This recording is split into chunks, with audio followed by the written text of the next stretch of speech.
Hello, readers, listeners, whatever it is. How are you doing? Today's post is a little bit different. It will be just an audio version, and I hope at the end of this you're able to relate with me on the why. All right, so basically, if you have been listening to me for a little bit now or reading my post, you realize that I recently became a mom of two. And right now, um, I am posting or I am recording this post while cleaning my fridge. And honestly, today, waking up, I was just overwhelmed by the things I needed to do and feeling I've had my me time with God, yes. But then at the same time, I was feeling a little bit guilty because how I used to spend time with God is a little bit different now.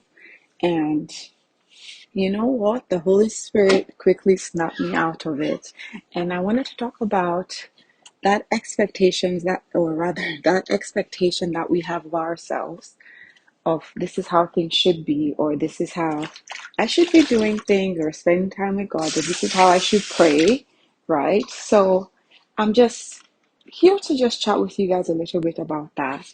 And that's why I'm like, you know what? In order to pass the message across real good, what better time to do it than to actually do it while I'm cleaning my fridge, right?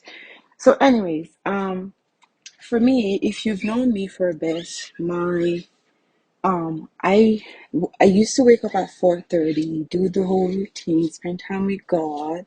That was way before kids and everything, right? Um, but obviously, as time has gone, like that's looked a little bit different.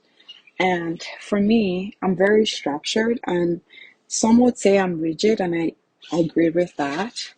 So for me, making that transition from one stage of my life, from one season of my life, for me, I make it at the end, but doing that movement is a little bit difficult for me, right? So I was reading something in the Bible about like, you know how the Pharisees were very, this is how you should do things. This is how you should pray. If you're not shouting and expressing your needs to God, that means you're not praying, right? So for me, I had like a kind of like a twist to it as well. For example, this is how I know how to spend time with God. Therefore, if I don't do this, that means I'm not spending time with God, and therefore that means I don't love God. So, for example, I attend Bible study, or I used to attend Bible study frequently, but obviously because of the changes in my life, that has taken like a back burner for a bit.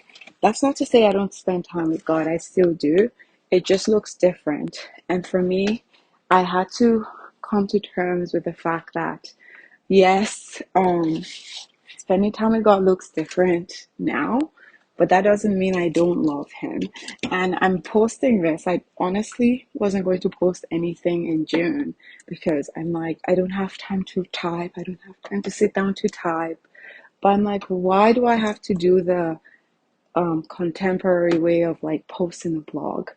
I'm posting this right now basically to express to anyone going through any seasonal change that letting you know that it's okay for things to be different and it's for me to actually listen to it again. I feel like one of the big lessons that my baby girl has taught me, even right from when she was in my belly, was she was just throwing me curveballs. Like I'm used to things a certain way, well, she would throw me curveballs and be like, Mommy, it's okay for me to do this. Like my son was very structured, or my son is very structured. So she's like, nope, I'm doing things the way I want to do it. So for me, for me, it's different, right? So that's the biggest lesson that she's taught me, and that's what I'm learning to embrace, right? So anyway, what's the purpose of this different audio note while cleaning my fridge, if you can hear stuff?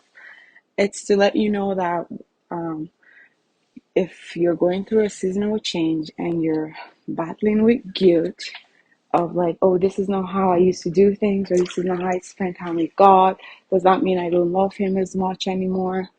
It doesn't mean that. It may look different in the season that you're at, and that's okay. Don't get stuck in the legal way of praying. Um, God knows your heart, right? Right now, I'm listening to a podcast while cleaning the fridge. I've done my daily journaling already, but it's not as much time as I used to spend with Him before. That's not to say I don't pray, it's just not how I think I should pray, right? So don't be stuck in that. Um, don't completely eliminate prayer either. It may look different in the season that you're at. So, Mama, if you're struggling, I feel you. And if you're feeling guilty, I understand that as well. This is just to post a Me Too post, really, is what it is. And just let you know that whatever season that you're at, as long as you stay active, um, praying to God, if it's listening to a podcast daily or whatever that is, however God says you should spend time with Him, that's okay too. And I feel you and I understand, and I pray that as you go through this new season of your life, that God will obviously guide us through it, really. Anyways, this was just a quick mom post of I get it, I'm going through it, and just to vent, really. And let me know in the comment section if there are other mamas out there feeling the way I do. And I hope you enjoy the rest of your week. And I'm glad I did this. If you want me to keep posting stuff like this, kind of like not structured, let me know. And I honestly hope the recording sounds good. Anyways, don't forget to subscribe for my newsletters. I know it wasn't working for a bit. God bless you guys and enjoy the rest of your month. Bye.